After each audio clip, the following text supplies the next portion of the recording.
In the previous class, we learnt about making of map. Today we will see how to read a map. To read a map, you need to understand certain symbols and features related to it. We will discuss one by one in detail. First is direction. To read a map, first you have to know about directions. There are four major directions: north, south, east, west. There are four sub-directions between the four main directions. Apart from the main directions, there are four sub-directions. First is north-east, between north and east; northwest, between north and west; southeast, between south and east; southwest, between south and west. As you can see here, the top of all the maps points to north, the bottom points to south, the right points to east, and the left points to west. A compass is always shown on maps to indicate their direction. A compass is an instrument which is used in the map to mention the direction.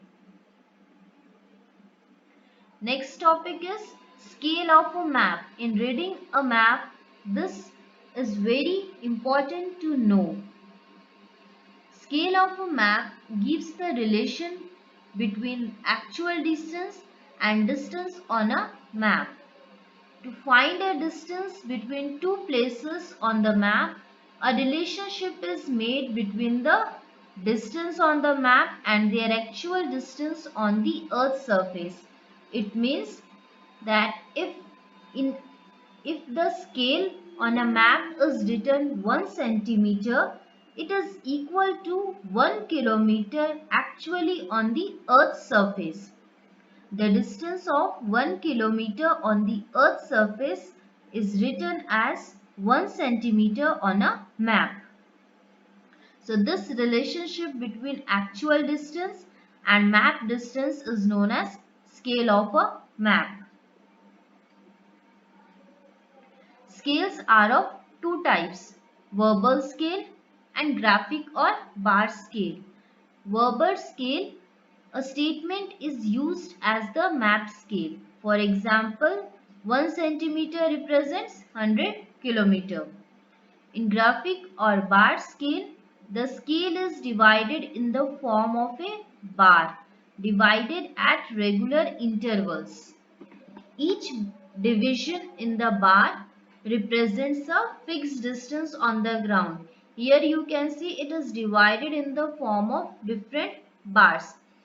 Each division in the bar represents a fixed distance on the ground. Suppose the distance on the ground is 1 kilometer, it will be written as 2 centimeter on the map. Colors in a map. Different types of colors are used while making a map. They have their importance. Blue denotes water bodies like oceans, seas, rivers, lakes. To mention oceans, seas, lakes and rivers, we use the color blue. Green denotes plain areas like lowlands or agricultural lands. Agricultural lands means the lands where crops are grown. Shades of brown or violet are used to show highlands. Yellow shows highlands or lands higher than the plain or desert. Yellow color is used to show highlands or lands higher than the plains or desert. Dark brown color is used to show hills and mountains. Hills and mountains are represented by dark brown color in a map. Signs and symbols. Different types of signs and symbols are also used while making a map to show different landmarks like temple, mosque, church, roads, rivers, bridges, capital cities and railway lines. Here you can see to represent an international boundary. International boundary is the boundary between two countries. We use the symbol a line, dotted, two dots, then again a line, two dots. To represent a state boundary, we use the symbol line and then a single dot, again a line, then single dot. To represent a district boundary, we use this discontinuous lines. To represent a metal road, two parallel lines. Unmetalled road, two discontinuous lines. To represent a railway, a horizontal line with the vertical lines crossing it.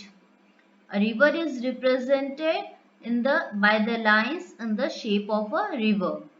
A capital city is represented by a circle with a black dot inside it. A town is represented by a circle. Forest is represented by trees. Bridge is represented in the form of a symbol which is in the shape of a bridge. Temple, the image is in the form of temple.